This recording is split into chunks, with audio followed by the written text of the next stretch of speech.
¿Se puede tener churrasco cada domingo sin incendiar? Creo que la tecnología nos va a permitir tener un carbón mucho más ecológico. ¿En cuánto tiempo? Yo creo que ya hay. El otro día conocí a una empresa de construcción que ya usa menos agua para la reducción de emisión de CO2. Entonces, estamos a la vuelta de la esquina, lo más probable. De comer churrasco cada domingo sin incendiar nuestros bosques. Así es.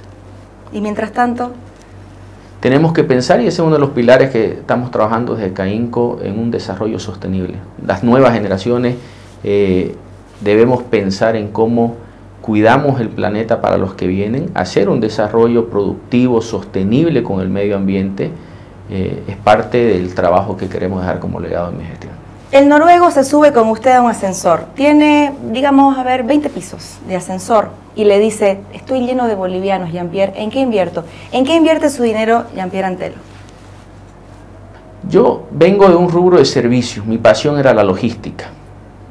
Bolivia tiene un potencial logístico, nos hemos quedado fuera de tantas carreteras bioceánicas, no tenemos tren, se quedó parado, que al final nos puede generar eficiencias para sacar nuestras mercaderías. Bolivia tiene un potencial en turismo, inversión en turismo, inversión en logística, en transporte, hacer una ganadería sostenible. Hay un potencial inmenso, sin entrar a los grandes proyectos mineros y de litio. Nosotros planificábamos en el estudio de la Bolivia que queremos en 5 rubros: el forestal sostenible, el sector pecuario, el turismo, el sector agroindustrial y el sector de economías naranjas, que son toda la exportación de software y de artistas, puede generar 5.000 millones de dólares en los próximos años. Y eso requiere inversión, necesita legislación, voluntad política e inversión. Hablemos de los incendios. Como bien decíamos hace un rato, los bolivianos hemos comenzado a mirar a otros países, entre ellos Paraguay, para invertir, para mudarnos. En Santa Cruz también se ha comenzado a mirar hacia países como Paraguay. El tema es que Paraguay, hasta septiembre del 2024, viene quemando alrededor de 350.000 hectáreas, esto de lo que se ha denunciado en incendios forestales. ¿Quemarlo todo es el camino al crecimiento? No, y hay una mirada distinta hacia el desarrollo sostenible, hacia el incremento de la frontera agrícola. Paraguay va a hacer una pausa ambiental que dura, y el compromiso que tiene, si no me equivoco, 2027-2028. Bolivia todavía no ha tomado la decisión, pero no estamos haciendo el proceso como se debe, y se presta para lo que hemos vivido y hemos sufrido. Una mezcla de toma de tierras, de avasallamiento, que lo más sencillo es quemar para desarrollar. Y eso es lo que tenemos que ver, y eso es falta, por supuesto, de una política que acompañe este tema de desarrollo sostenible. En este momento, aunque a algunos no les va a gustar, quiero que nos despojemos de todo tema moral. Para abordar los temas incómodos, creo que hay que hacerlo desde un lugar de honestidad y de entender que aunque no nos guste, hay una realidad que sucede, y aunque no nos guste, sigue sucediendo, ¿no? Me tomo esa licencia para lo siguiente. Hay una reflexión como país que tenemos que hacer. Digo, se viene hablando mucho del tema de incendios en Santa Cruz sobre todo, pero ¿de quién es la culpa, Jean-Pierre? ¿De los empresarios, de los interculturales, de la hipocresía social boliviana? Mientras siga sucediendo es de todo. Porque yo veo en redes sociales, ¿no? Nos rasgamos las vestiduras con los animalitos que se están quemando vivos en estos incendios, pero acto seguido subimos fotos del churrasco los domingos, nos gusta hacer dinero, nos gusta crecer como cualquier país. Desarrollemos esto que decías, ¿no? Que es culpa de todos. También hay un tema hipócrita en la sociedad. Hay algo que siempre me gusta compartir y se vive mucho en la institucionalidad, y uno se reúne con amigos y dice, hay una frase, ¿no? El hay que hacer. Se perdió el tenemos que hacer. Parte de lo que estamos hablando del incendio, que son múltiples factores que ocasionan que cada agosto, septiembre, el país tenga que sufrir lo vive Brasil, lo vive Paraguay. Sí. Hay un efecto, hay una planificación que se debe hacer. Por ejemplo, hay meses que no se debería quemar, porque si no genera un efecto mucho más grave en el tema de los incendios. Pero eso es construyendo una vocación entre todos. ¿Qué es lo que se perdió, no? ¿Qué es lo que se perdió? Es más fácil atacar a un sector y encontrar ese enemigo y no ir al fondo del caso, que es lo que hay que resolver, ¿no? Hace rato decías, es culpa de todos. ¿Cómo es culpa de los empresarios? Por supuesto que quizás se puede haber de que hay algún empresario o productor que no tuvo el cuidado para poder hacer una quema controlada, un desarrollo productivo, pequeño agricultor que no tiene las maquinarias o la inversión, que al final define hacer la quema como un mecanismo de poder seguir produciendo, como hay otros productores que hacen el proceso como se debe hacer.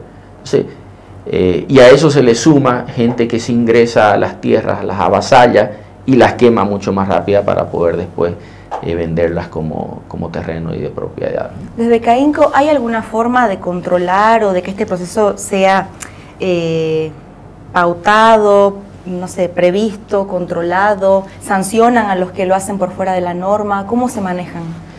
En CAINCO hay una mentalidad, por supuesto, más proactiva desde la concienciación, de trabajar con nuestros afiliados, de poder difundir medidas que eviten este tipo de sucesos.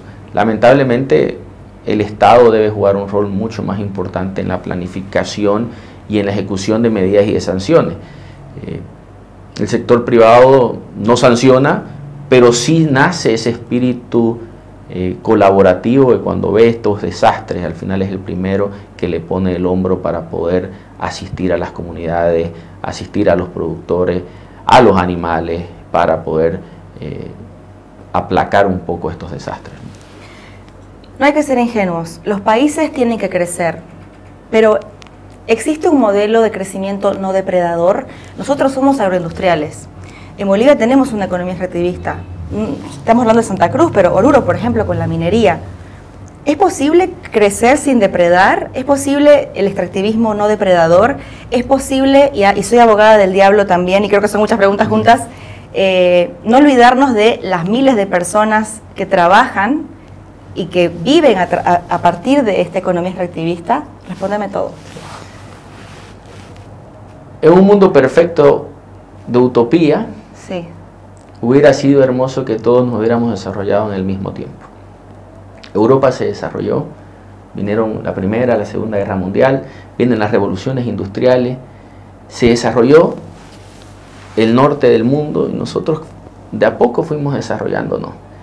Efectivamente, hoy nos toca encontrar esa fórmula perfecta de desarrollarnos, porque necesitamos desarrollarnos, pero de una manera mucho más amigable con el medio ambiente, mucho más amigable de quienes nuestros antecesores en otros países lo hicieron. Y ahí entran discusiones, por ejemplo, en Brasil sobre la Amazonía. Yo dejo de deforestar, pero me pagas por cuidar el bosque del mundo. Porque si no, también el país empieza a tener dificultades de alimentación. Entonces, lo difícil es hoy en día recibir un mundo con una crisis climática tan aguda y nosotros en un proceso de desarrollo. Y no quiero decir un proceso de desarrollo solo para algunos sectores, para sectores vulnerables. ¿Cómo salimos de la pobreza o de la falta de alimentación si no tenemos los mecanismos para generar alimento? Entonces, hay que implementar innovación, hay que implementar sostenibilidad, hay que ser creativos, hay que ver qué están haciendo los países vecinos para poder atraer ese tipo de tecnología, y eso requiere una integración muy grande y requiere de una planificación. Y no lo vamos a lograr si estamos enfocados solo en una polarización política. ¿Cómo lo conseguimos para Bolivia? ¿Y en cuánto tiempo pensás que podría lograrse? A mí me preocupa la situación económica que se sigue deteriorando porque no nos va a permitir resolver los problemas de fondo. Lo que estamos conversando es quizás un debate, mucha gente podría decir, de una utopía, de que no está en el día a día, eso lo pensarán nuestros hijos o quienes vengan adelante. Pero esas son las discusiones que nos gusta tener en la Cámara, el pensar a futuro. Hoy día, por supuesto, las personas están pensando en cómo llego al trabajo, si hay un bloqueo, si va a haber incremento en el pasaje. Entonces, si no tomamos medidas urgentes hoy día y tenemos gente que esté pensando en estas otras cosas, vamos a seguir mirándonos el ombligo, como se dice, cuando otros países están llegando a la luna. Y esa es la diferencia de mentalidad, y por eso el deseo, yo como presidente de CAINCO, de darle esa internacionalización a nuestro sector privado.